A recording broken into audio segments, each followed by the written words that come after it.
ಬೆಂಗಳೂರಿನಲ್ಲಿ ಮುಂದಿನ 3 ದಿನಗಳ ಕಾಲ ಗುಡುಗು ಸಹಿತ ಮಳೆಯಾಗುವ ಸಾಧ್ಯತೆ ಇದೆ ಅಂತ ಹವಾಮಾನ ಇಲಾಖೆ ಮುನ್ಸೂಚನೆ ನೀಡಿದೆ.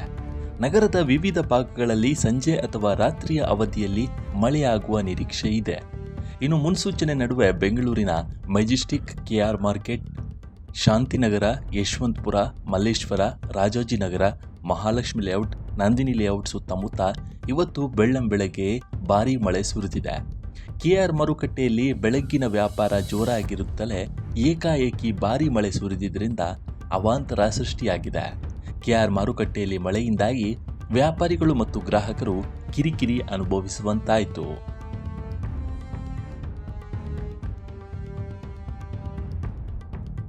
ಇಂದು ಮತ್ತು ನಾಳೆ ಬೆಂಗಳೂರು ನಗರ ಮತ್ತು ಗ್ರಾಮಾಂತರ ಜಿಲ್ಲೆಗಳಲ್ಲಿ ಭಾಗಶಃ ಮೋಡ ಕವಿದ ವಾತಾವರಣವಿರಲಿದ್ದು, ಸಂಜೆ ಅಥವಾ ರಾತ್ರಿ ವೇಳೆಗೆ ಗುಡುಗು ಸಹಿತ ಹಗುರದಿಂದ ಸಾಧಾರಣ ಮಳೆಯಾಗುವ ಸಂಭವವಿದೆ.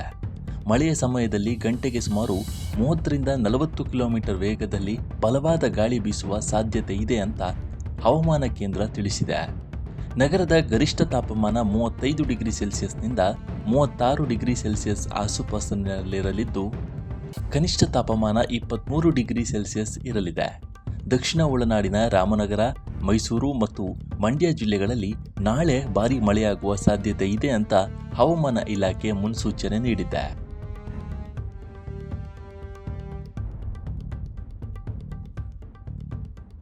ಇನ್ನು ದಕ್ಷಿಣ ಕನ್ನಡ ಹಾಗೂ ಉಡುಪಿ ಜಿಲ್ಲೆಗಳ ಹಲವು ಭಾಗಗಳಲ್ಲಿ ಸಾಮಾನ್ಯ ಮಳೆಯಾಗುವ ಸಾಧ್ಯತೆ ಇದೆ. ಉಳಿದಂತೆ ದಕ್ಷಿಣ ಒಳನಾಡಿನ ಪ್ರದೇಶಗಳಲ್ಲಿ ಬಿರುಗಾಳಿ ಸಹಿತ ಗುಡುಗು ಮಿಂಚಿನ ಮಳೆಯಾಗಲಿದ್ದು, ಜನ ಎಚ್ಚರಿಕೆಯಿಂದ ಇರುವಂತೆ ಸೂಚಿಸಲಾಗಿದೆ. ಇನ್ನು ಉತ್ತರ ಒಳನಾಡಿನಲ್ಲಿ ಒಣಹವೆ ಇರಲಿದ್ದು, ಉತ್ತರ ಒಳನಾಡಿನ ಜಿಲ್ಲೆಗಳಾದ ಶಿವಮೊಗ್ಗ, ಚಿಕ್ಕಮಗಳೂರು, ಬಾಗಲಕೋಟೆ, ಗದಗ, ಹಾವೇರಿ, ವಿಜಯಪುರ, ಬೆಳಗಾವಿ, ಬೀದರ್ ಮತ್ತು ಧಾರವಾಡ ಜಿಲ್ಲೆಗಳಲ್ಲಿ ಮುಂದಿನ 2 ದಿನಗಳ ಕಾಲ ಮಳೆಯ ಅಬ್ಬರ ಇರುವುದಿಲ್ಲ.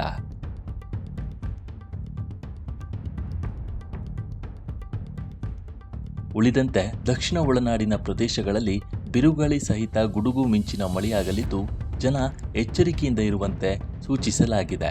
ಇನ್ನು ಉತ್ತರ ಒಳನಾಡಿನಲ್ಲಿ ಒಣಹವೆ ಇರಲಿದ್ದು, ಉತ್ತರ ಒಳನಾಡಿನ ಜಿಲ್ಲೆಗಳಾದ ಶಿವಮೊಗ್ಗ, ಚಿಕ್ಕಮಗಳೂರು, ಬಾಗಲಕೋಟೆ, ಗದಗ, ಹಾವೇರಿ, ವಿಜಯಪುರ, ಬೆಳಗಾವಿ, ಬೀದರ್ ಮತ್ತು ಧಾರವಾಡ ಜಿಲ್ಲೆಗಳಲ್ಲಿ ಮುಂದಿನ 2 ದಿನಗಳ ಕಾಲ ಮಳೆಯ ಅಬ್ಬರ ಇರುವುದಿಲ್ಲ.